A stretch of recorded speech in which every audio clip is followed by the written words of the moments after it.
নমস্কাৰ, এটি বিশেষ খবৰলৈ আপোনালোক সকলোকে স্বাগতম জনাইছো। 2024 বৰ্ষত অসম যিদৰে বহুকেইটা যোগাত্মক খবৰৰ বাবে দেশজুৰি চৰ্চাত থাকিল, ঠিক সেইদৰেই বহুকেইটা অপৰাধৰ বাবেও অসমে ৰাষ্ট্ৰীয় সংবাদ মাধ্যমৰ শিৰোনাম দখল কৰিবলৈ সক্ষম হয়। তাৰ ভিতৰত সৰ্বাধিক চৰ্চিত 5টা এনে অপৰাধ আছিল যি এতিয়াও চৰ্চাত থকাই নহয়, অসমৰ সমাজ জীৱনক প্ৰভাৱিত কৰি ৰাখিছে। চাওঁ আহক এই 5টা ডাঙৰ অপৰাধৰ ঘটনা। ইয়াৰে প্ৰথমটো হৈছে ট্ৰেডিং কেলেংকাৰী। শ্বেয়াৰ বজাৰ সম্পৰ্কে অসমৰ সাধাৰণ মানুহৰ বিশেষ জ্ঞান বা ধাৰণা যে নাই, সেয়া বহু সময়ত প্ৰমাণ হৈ আহিছে।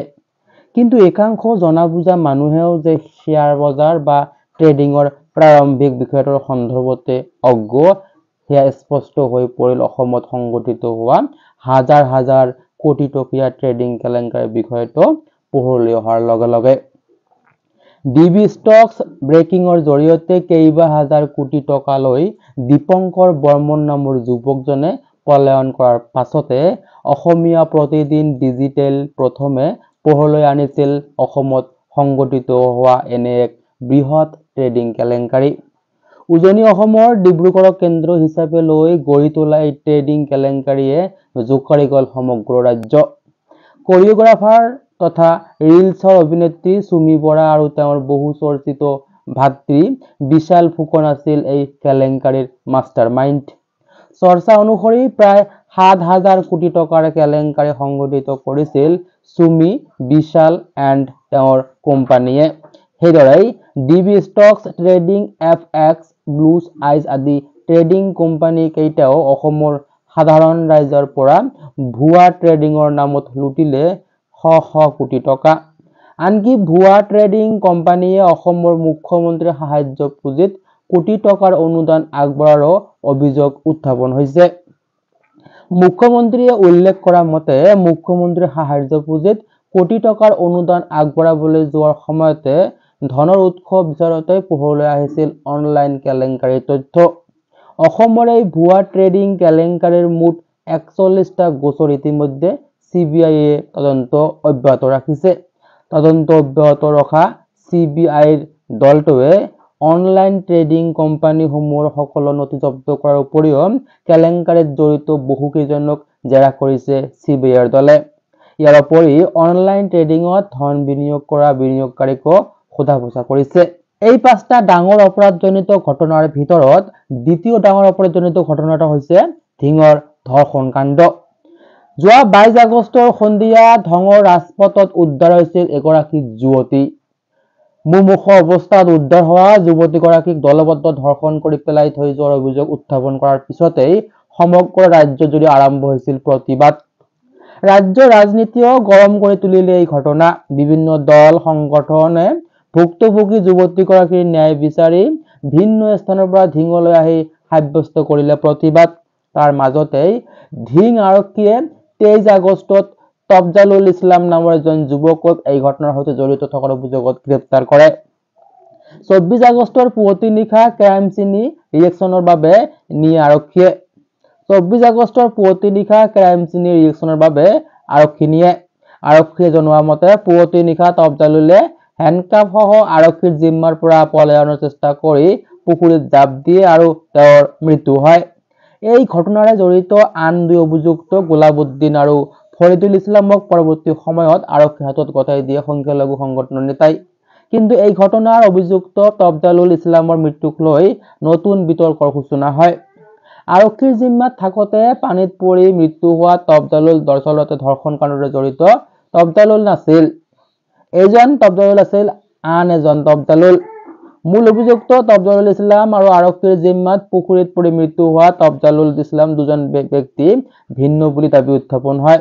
এই সম্পৰ্কে গুৱাহাটী উচ্চ ন্যায়ালয়ত দাখিল হয় এক আবেদন। যিজন তফজালুল ইছলাম আৰক্ষীৰ জিম্মাত মৃত্যু হয় তেওঁ ধিঙৰ ধৰ্ষণ কাণ্ডত জড়িত বুলি কোনো প্ৰমাণ নাই বুলিও আবেদনত উল্লেখ কৰা হৈছে। আনকি ভুক্তভোগী কিশোৰগৰাকীও আইনৰ গণ্ডিৰ ভিতৰত সেই যুৱকজনে ধৰ্ষণ কৰা বুলি চিনাক্ত কৰা নাছিল। আনকি যুৱকজনক গ্ৰেপ্তাৰ কৰাৰ সন্দৰ্ভত আজিলৈকে পৰিয়ালক আৰক্ষীয়ে নিয়ম মাফিক এৰেষ্ট মেমো দিয়া নাই।